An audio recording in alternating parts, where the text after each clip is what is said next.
Another world is not only possible, she is on her way. On a quiet day, I can hear her breathing. Arundhati Roy.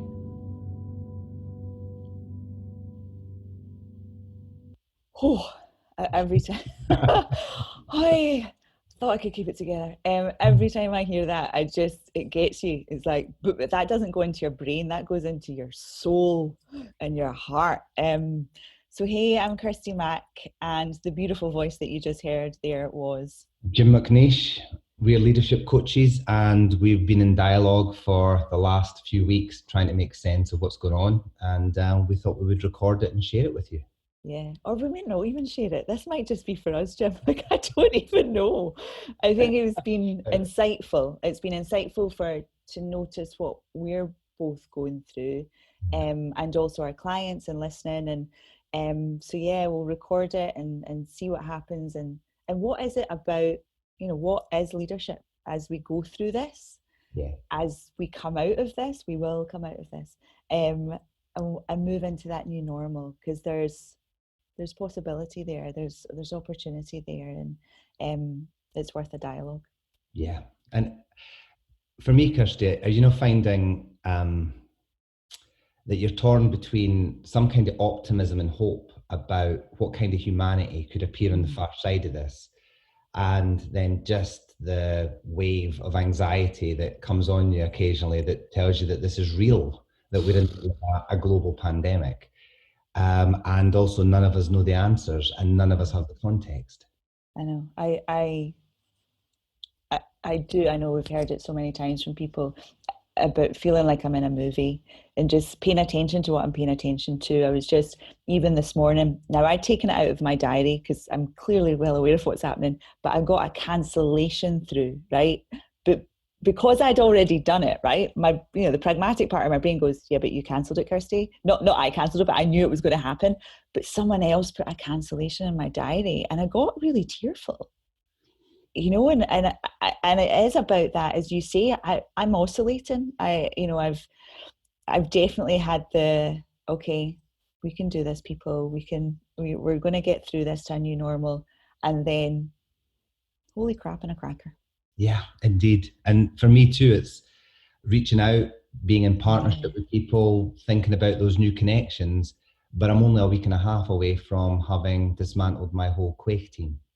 And I've only really started sleeping properly in the last 3 or 4 days, and starting to really think about that future. Now the team are fine; they're doing great and they're getting on with things. But the friendships are great, but the sadness, allowing something to kind of fall away, is still in the muscle. It's still there, and you can feel it when you wake up in the morning. But I think every day that goes by, I just feel myself getting stronger. I feel myself becoming more resolute, and I feel myself becoming more curious about what leadership will be in the next few months and then in the next few years. Yeah, I agree with that. And it is there, I feel a robustness coming through, and I think that will start to exist in the world, exactly as you say.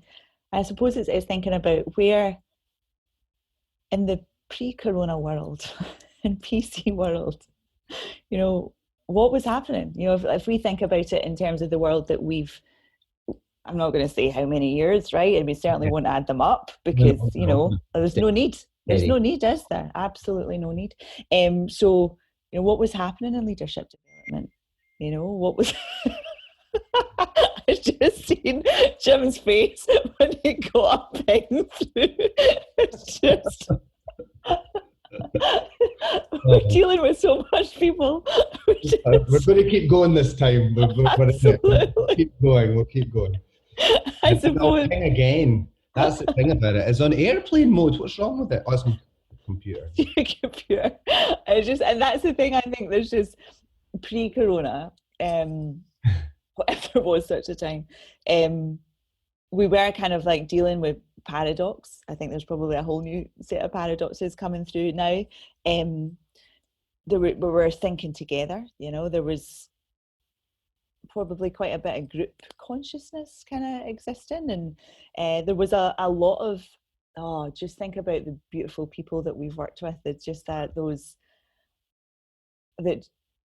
just are so generous with their listening, and their lens on reality is that sort of non-dual thinking. You Yes. know, we've seen that. We've seen that beauty. It existed before. Um, I think one of the things I'm most sorry for the interruption was the increased request for me to do shadow work with people. yeah. Leaders, big leaders, were becoming courageous about what is that part of my personality I've hidden away in the black sack where I'm ashamed, and what would it be like to take her out and have a look at it and actually pursue a bit more wholeness and a bit more genuine relationship with the people around me. And I think, Kirsty, I think this next 12 weeks is going to be a confrontation and a looking at our shadow more than we've ever done. And it's that bit where it's like, what Yes. are my fears? What are my kind of hatreds? What are my shames? And I think that in this alone time and reflection time, learning how to do that well is going to become one of the Mm, core things that a leader needs to learn how to do. yeah. And you know, we're being called as leaders to, as we were before, is to be the visionary people, to to create boundedness for people, to be the voice of reason within the chaos, Yeah. and never more so is this now required. And also, we're going through our stuff, right? You know, these guys are, I think, if we played buzzword bingo now for unprecedented coming through, just Yeah. like I don't, it's just said so often. Yeah. um it is, and it's uncertain and it's uncontrollable, and so exactly as you say, there's just a call for us to really work with that knowledge of ourselves. You know, it's that, I suppose we've seen gazillion memes going through it. If we can't go outside, we are going to be called, or we could be called, to Yeah. go inside. And Kirsty, do you think we were getting there? Do you think we were getting there with all the second tier consciousness, dealing with emergence? Hive minds was another one, remember? Learning how to Mm, think together, second tier thinking, AI, just on the brink of help yeah. for leadership groups. Like all of these were coming in to work with our more sophisticated clients who really wanted to push into this stuff. Do you think they were getting there, or do you think the coronavirus is going to jettison us into a different level of consciousness that was needed? Do you think we needed something more material to happen Mm. before we would have stepped into it? It's funny, isn't it? Because even as you ask that question, I'm thinking about my lens, and my lenses are different now. You know, and I'm wondering if I can get back to the lens that I had pre-corona. And so my first gut instinct is, yes, I think we were getting there. I think we were hearing great conversations about, you know, we're both tech geeks, we love a bit of AI, with the opportunity for humanity to rise in the space of AI, because those people that were a different type of consciousness were aware of, actually, AI automates. We can be more human through this. Yes. And I think that given what is happening now, you know, we're seeing the best and the worst of people. The container has just been like, I don't, what's the word? Rocked, you know, Yeah. and so actually that jolt, that kind of has happened, that could have that massive emergence of just deep humanity. Yes. Yeah. So I feel that that's, you know, there was there, but this has given us a massive, you know, a shot to the system, a defibrillator that's got us to go, moved us forward. I do. I think thinking about what businesses are having to do now, I think the main thing will be this idea of nimbleness. Yes. You know, I think a lot of the statutes are getting broken down. I think potentially a lot of the frameworks and the architecture is crumbling. Mm-hmm. And so whether it is with the use of technology, AI, but more increased levels of consciousness, deeper levels of trust, attraction and desire to be with other human beings, I wonder if that's just going to give us an ability to just vibe off each other a lot more, move towards fairness rather than who wins, and learn to group together in a way that I think we've never done before. And I think that jolt, just as you described it, will be the catalyst to just Yeah. stir up some of those latent desires in us anyway to make that work. Yeah. And it is going to bring out dysfunction, and it will, but maybe quicker. Even just, I know we've spoken about, I'm interested in what I'm paying attention to is just, we both said we've got rituals and disciplines in place. This is, so we, first thing in the morning, we're doing this, then we're doing this, and we'll talk about that further.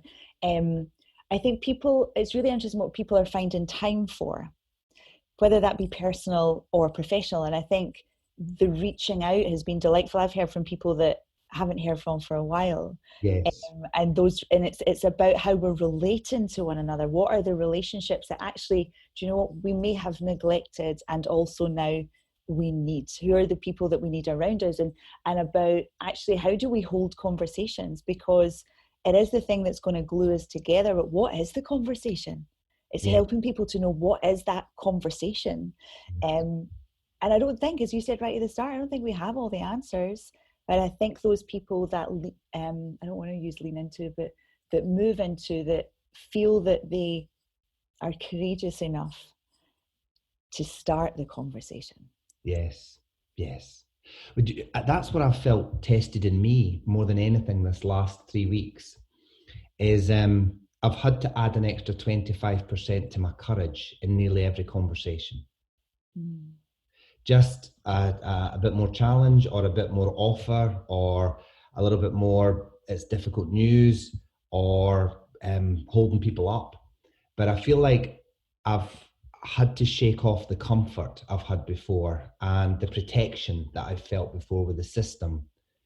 But I also feel a little bit like I'm sort of stumbling up an embankment after a bus crash. It's like I've been in a trance for the last 2 or 3 years, and all of a sudden I'm awake, and it's like I'm kind of trying to blink and see what the thing is around me, but I feel sharp and I feel alive. And I think you're mentioning conversations there. I think some of the